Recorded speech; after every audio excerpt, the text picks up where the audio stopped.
अस्सलाम वालेकुम।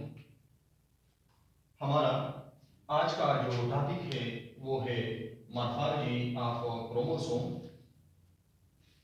Second one है शेप ऑफ क्रोमोसोम और थर्ड वन है स्ट्रक्चर ऑफ क्रोमोसोम।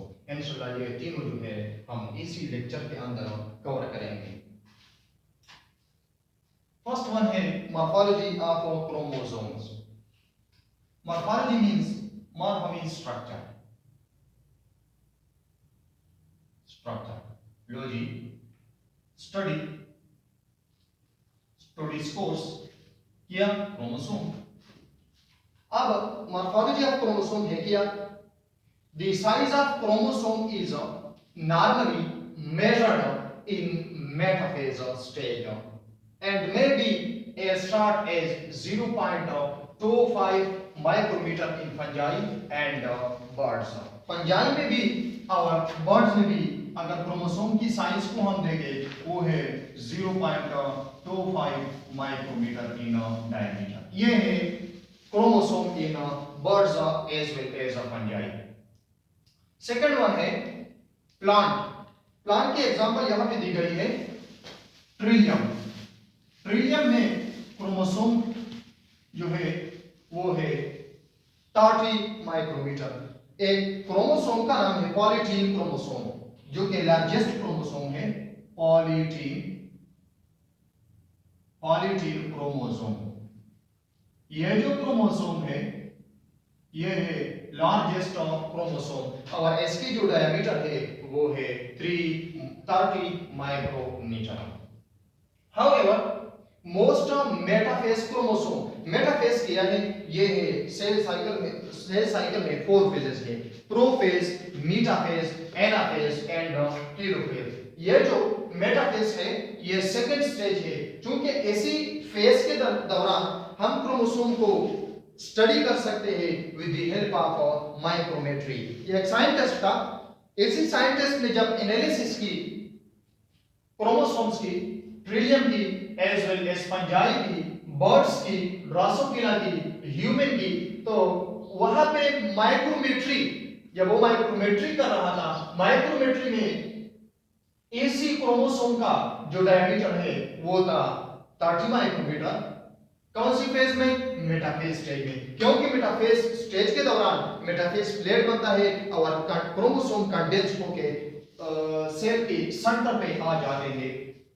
तो इसी वजह से यहां पे मैंने लिखा है metaphase chromosome falls within a range of 3 micrometer in diameter. किस में? Drosophila melanogaster. अगर हम ह्यूमन की बात करें वो है 5 माइक्रोमीटर इन डायमीटर और 8 to 12 micrometer in males. Plants में चूंकि क्रोमोसोम जो है वो बहुत ज्यादा होते हैं। यहां पे एक और कांसेप्ट भी है। फॉर एग्जांपल एक सेल है, सेल उसी में है 10 क्रोमोसोम और एक अनदर सेल है, इसमें है 20 क्रोमोसोम। तो ये जो 10 क्रोमोसोम है इसकी साइज ज्यादा होगी, बड़ी होगी एज कंपेयर टू 20 क्रोमोसोम वाली सेल के।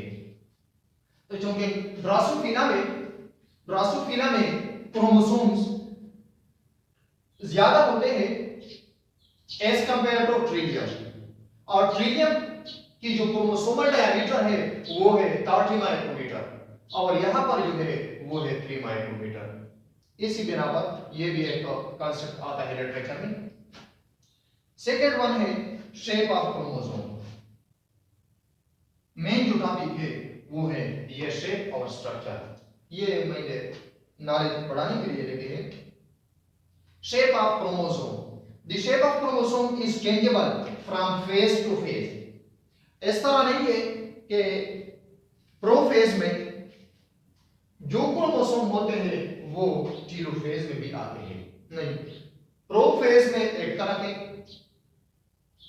मेटाफेज में एक तरह के, एनाफेज में एक तरह के और टेलोफेज में एक तरह के होते हैं क्रोमोसोम। तो यहां पे मैंने लिखे हैं from phase two phase means from prophase to telophase the chromosomal shape will be variable and changeable with continuous growth of cell, cellular growth and cell division.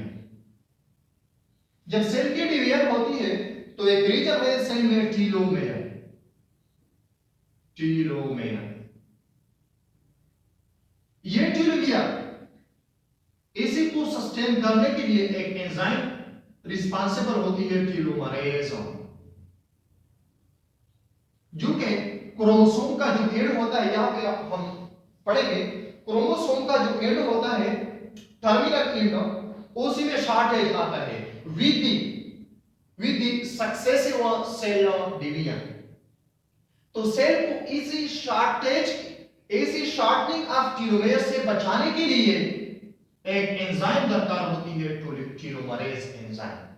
जब सेल की सक्सेसिव डिवीजन होती है तो ह्यूमन बॉडी की जितने भी living organism है उसकी एजिंग आती है, मींस नेगेटिव चेंजेस आती है। तो ये नेगेटिव चेंजेस के लिए जो रिस्पांसिबल होता है वो है टीलोमेयर रीजन। जब टीलोमेयर रीजन वक्त के साथ साथ मींस सेल डिवीजन के साथ साथ सेलुलर ग्रोथ के साथ साथ ये भी शॉर्ट होता जाएगा और ह्यूमन बीइंग की जो एजिंग है वो भी आएगा।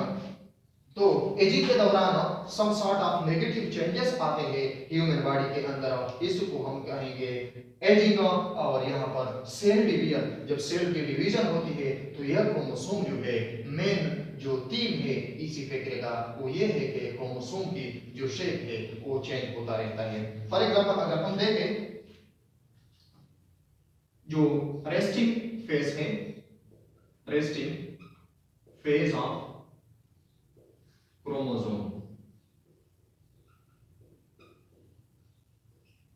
इसी को इंटरफेस भी कहते हैं, जो कि लार्जेस्ट फेज में of cell division. Resting phase में क्रोमोसोम किस तरह होते हैं, in the form of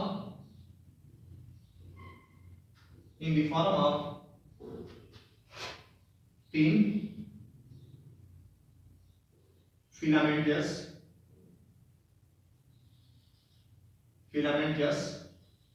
thread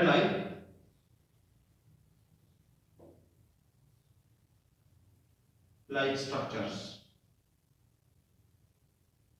thread like structure होते हैं, उसी थ्रेड लाइक स्ट्रक्चर को हम कहेंगे क्रोमैटिन मटेरियल। क्रोमैटिन मटेरियल जो इससे पहले का जो लेक्चर है उसी में भी मैंने बहुत ही डिटेल से पढ़ा है इसी क्रोमैटिन मटेरियल को। तो जब सेल की डिवीजन होती है, डिवीजन के बाद जो जब सेल अपने आप को प्रिपेयर करता है सेल डिवीजन के लिए, मींस इंटरफेज में, रेस्टिंग फेज में, तो यह chromosome in the form of filamentous thread like structure होते हैं। यहां पे मैं ड्रा कर रहा हूं, ये इसी तरह के होते हैं, ये है फिलामेंटस थ्रेड लाइक स्ट्रक्चर। इसी फिलामेंटस थ्रेड लाइक स्ट्रक्चर को हम कहेंगे क्रोमैटिन मटेरियल, क्रोमैटिन मटेरियल्स। ये तो हो गई इंटरफेज। सेकंड है मेटाफेज, प्रोफेज, मेटाफेज। जब मेटाफेज आता है और एनाफेज तो ये क्रोमोसोम जो है become thick and filamentous to contain a clear zone known as centromere। For example ये है प्रोफेज में, प्रोफेज ऑफ इंटरफेज। जब यहां पे मेटाफेज आता है तो ये क्रोमोसोम इस तरह होते हैं, ये है मेटाफेज क्रोमोसोम। ठीक, इस तरह बनते हैं। इससे आगे का जो लेक्चर है वो आप लोग देख लें। ये है एक क्लियर जोन, इसी क्लियर जोन को हम कहेंगे सेंट्रोमेयर। क्या है सेंट्रोमेयर, आगे आएगा centromere. Centromere centre, meros means part, meros means part, central part of a chromosome is called centromere. तो इसी सेंट्रोमेयर, इसी क्लियर जोन पे ये दोनों क्रोमोसोम जो है, क्रोमोसोम के ये जो दोनों पार्ट्स है, दोनों आर्म्स है, इसी दोनों आर्म्स को हम कहेंगे क्रोमाटिड और क्रोमोसोमल आर्म। ये क्या है? ये है क्रोमोसोमल आर्म्स। आगे इसी क्रोमोसोमल आर्म्स को हम कहेंगे क्रोमाटिड, क्रोमाटिड्स। ठीक है, इसी क्रोमाटिड्स, सॉरी इसी सेंट्रोमेयर की पोजीशन की वजह से, on the basis of position of centromere, centromere की जो पोजीशन है, इसी पोजीशन की वजह से हम क्रोमोसोम को चार अलग अलग काइंड्स में डिफरेंशिएट करते हैं। फर्स्ट वन है telocentric chromosome. Telo means unit, type of chromosome, type of chromosomes in which centromere are present at the end of chromatid। ये कुछ इस तरह के क्रोमोसोम होते हैं।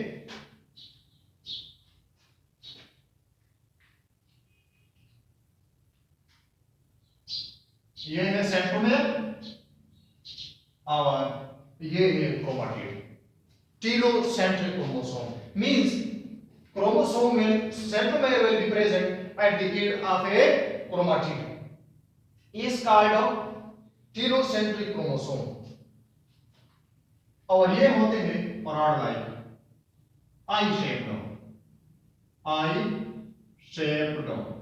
क्रोमोसोम। सेकेंड वन है acrocentric chromosome. Centromere is present just below the telomere. ये भी रॉड लाइक होता है, रॉड लाइक क्रोमोसोम, जो कि एक आर्म लंबा होता है और दूसरा आर्म जो है वो छोटा। ये है सेंट्रोमेयर, ये है सेंट्रोमेयर, ये एक शॉर्ट आर्म और दूसरा जो है वो है लॉन्ग आर्म, एक्रोसेंट्रिक क्रोमोसोम। इसके बाद जो है वो है सब मेटासेंट्रिक। इसी में centromere is present just above or just away from the central region।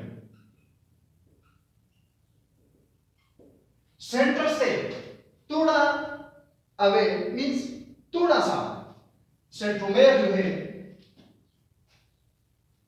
वो अगर होता है, ये है centromere,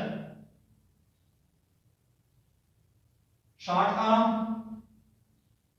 and long arm, just away from the centre means ये होते हैं J shaped, L shaped,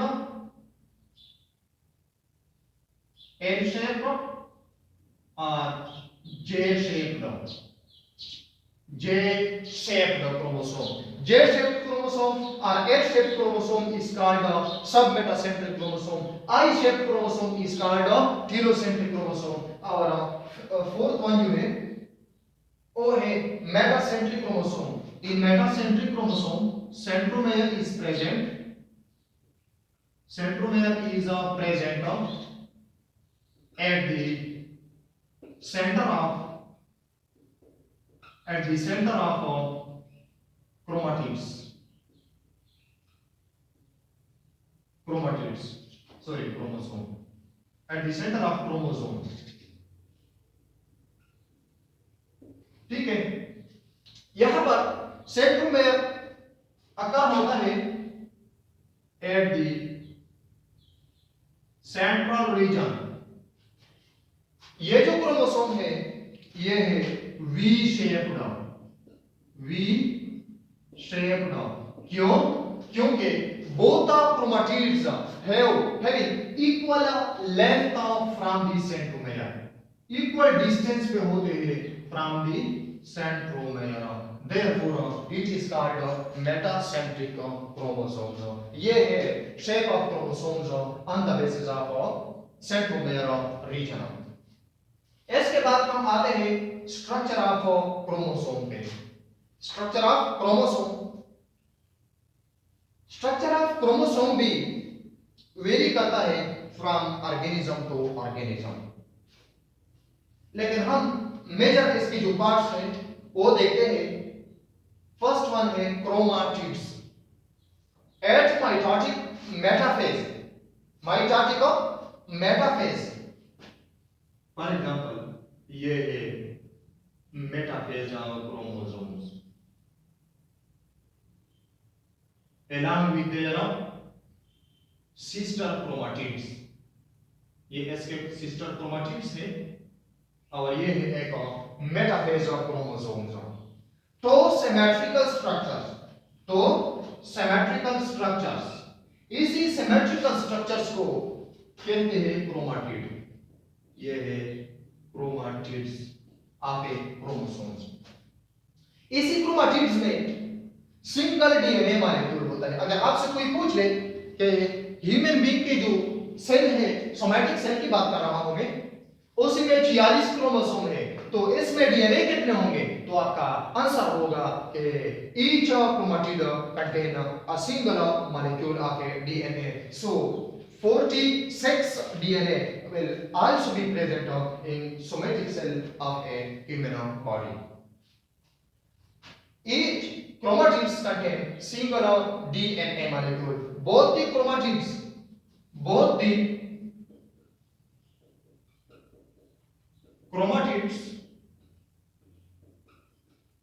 are attached at centromere position। Centromere की पोजीशन पे ये दोनों क्रोमाटिड्स अटैच होते हैं। अब सेपरेट कब होंगे? Separated from each other, separated from each other,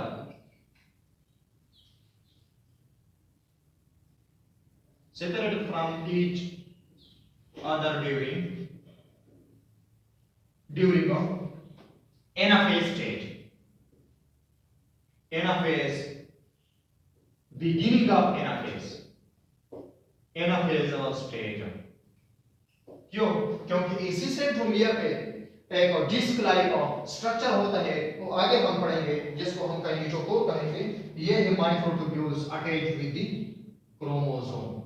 तो ये माइक्रोट्यूब्यूल्स जो है इसी क्रोमोसोम को सेंट्रोमेयर की पोजीशन पे एक दूसरे से सेपरेट करते हैं और ये इस तरह लगते हैं। ये है एक chromosome along with their microtubules, और ये जो है ये है second chromosome along with their centromere। इसी तरह नजर आएंगे ये सेंट्रोमेयर की जो पोजीशन है यहाँ पे ये एक दूसरे से सेपरेट होते हैं and migrate to the opposite pole of a cell. Chromatids के बाद क्रोमोनीमा और क्रोमोनीमेटा, ये क्या है? ये नाम विलियोस्काई ने 1912 में दिया था, क्रोमोनीमा। रिसेंट बात है। During mitotic prophase, again prophase, the chromosomal material becomes visible in a very thin filament called chromonimeta. Chromatin material भी thin filament और ये भी thin filament।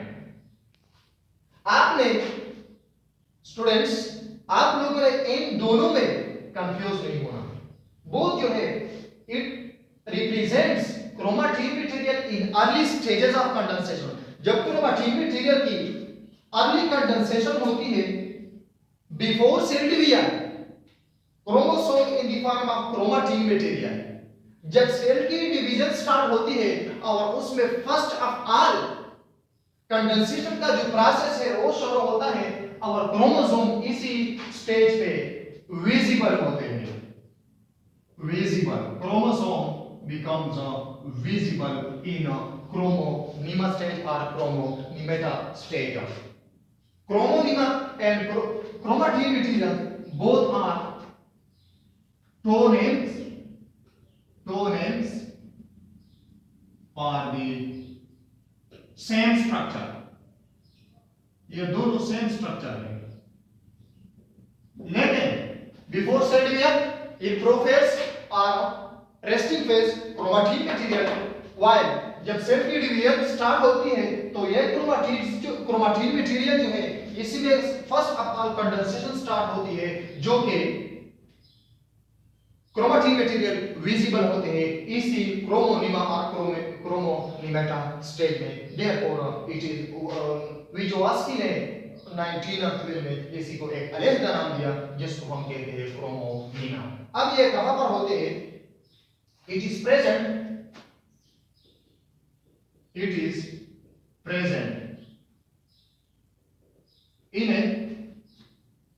an amorphous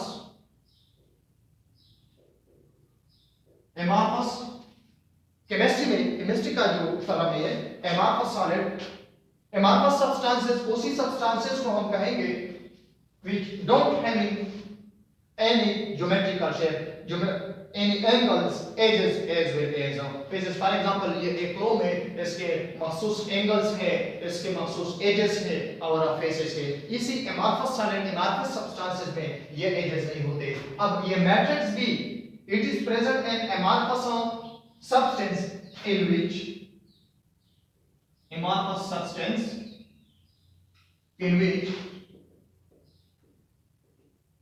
chromonimeta are embedded।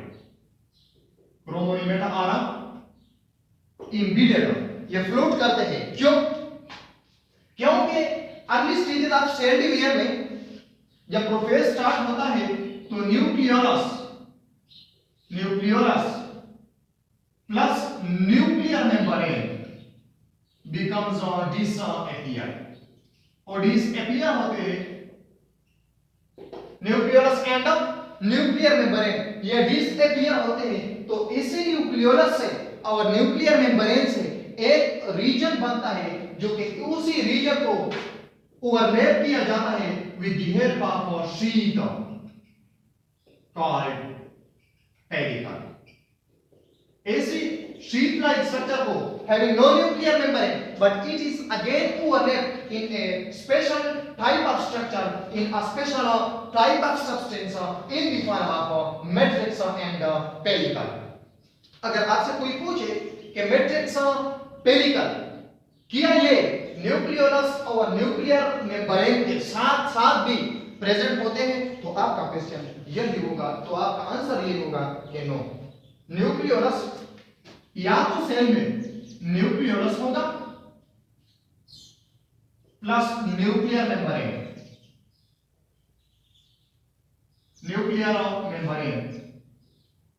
अगर ये प्रेजेंट है मींस सेल है resting phase में।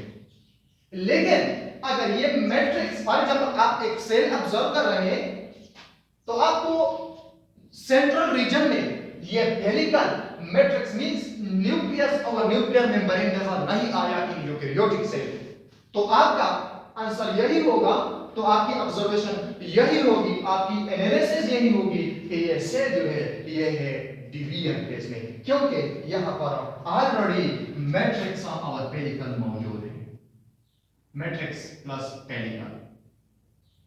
ये क्यों है? जब न्यूक्लियर मेम्ब्रेन और न्यूक्लियोलस डिसअपियर होता है तो क्रोमोसोम तो आजाद हो गए, maybe it migrate to one side of a cell, ये माइग्रेट करता है from one side to another side, means any part of a cell में ये क्रोमोसोम जो है ये चले जाते हैं। इसी क्रोमोसोम को अपनी पोजीशन पे बाउंड करने के लिए ये मैट्रिक्स और पेलिकल रिस्पांसिबल होता है, जो कि बनते हैं disappearance of nucleolus and nuclear membranes. Third one है क्रोमोमेयर। क्रोमोमेयर क्या है? The chromosomes are a bead-like accumulation of chromatin material that are sometimes called interphase chromosome. That are sometimes called interphase chromosome. तो ऐसे interphase chromosome में हम chromosome को कहेंगे क्रोमोमेरा, bead-like string।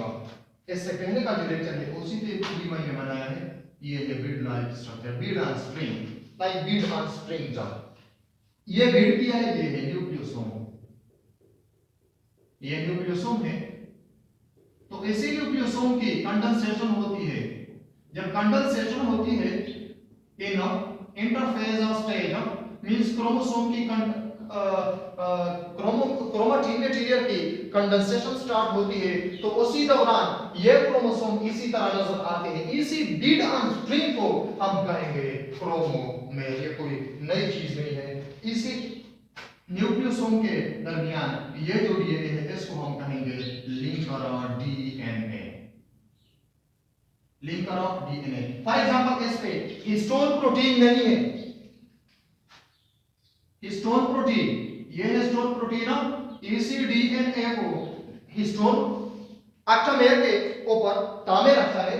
अगर ये हिस्टोन 1 H1 प्रेजेंट नहीं है, H1 ये प्रेजेंट नहीं है, तो न्यूक्लियोसोम, इसी न्यूक्लियोसोमल यूनिट को हम कहेंगे क्रोमेटोसोम, क्रोमेटोसोम।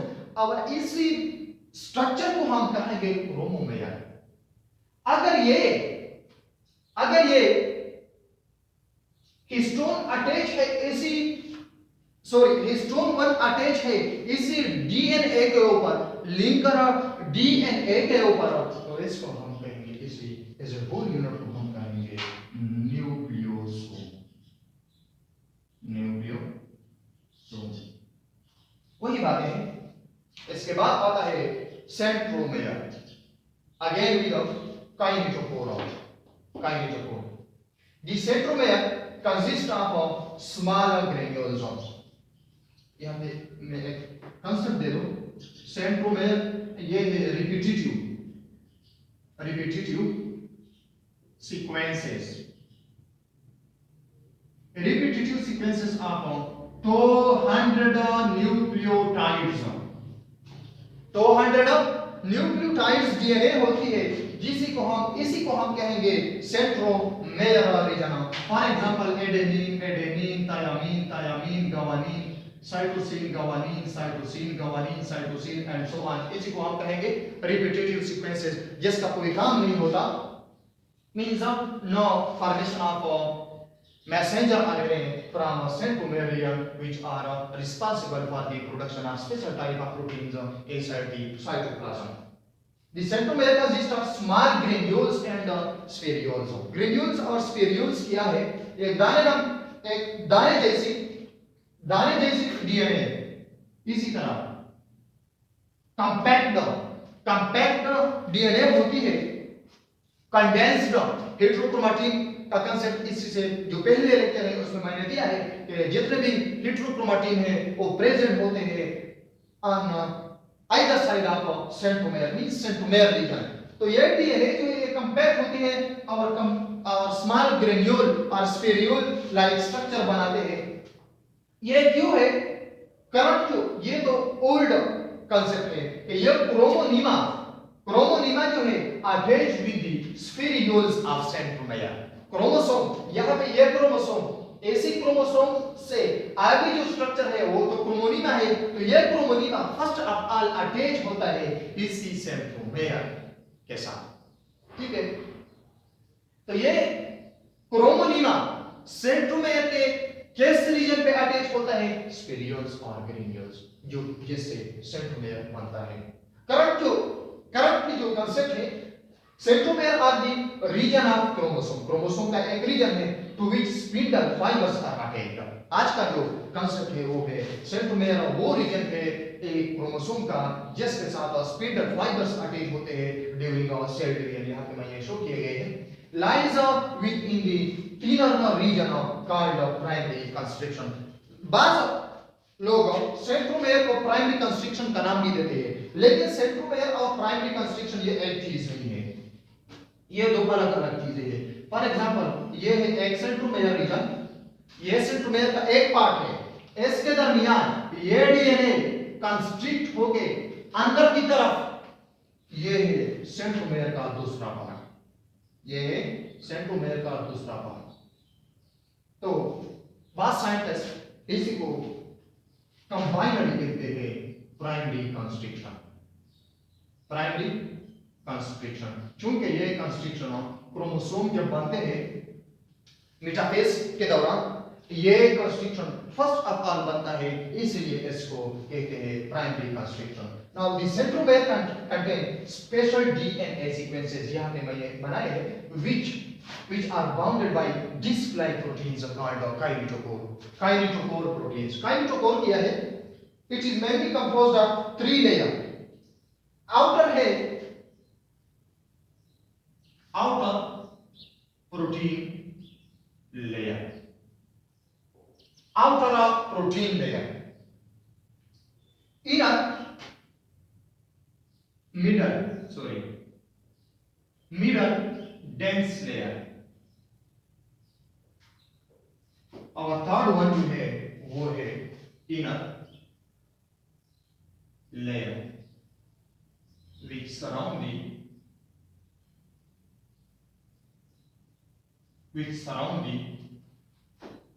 centromere। फॉर एग्जांपल ये एक क्रोमोसोम है, जगह नहीं है बोर्ड में, यहां पे मैं ड्रा कर रहा हूं, ये एक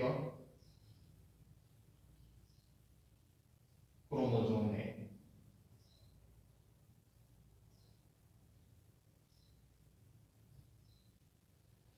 और सेंटर में जो है वो है,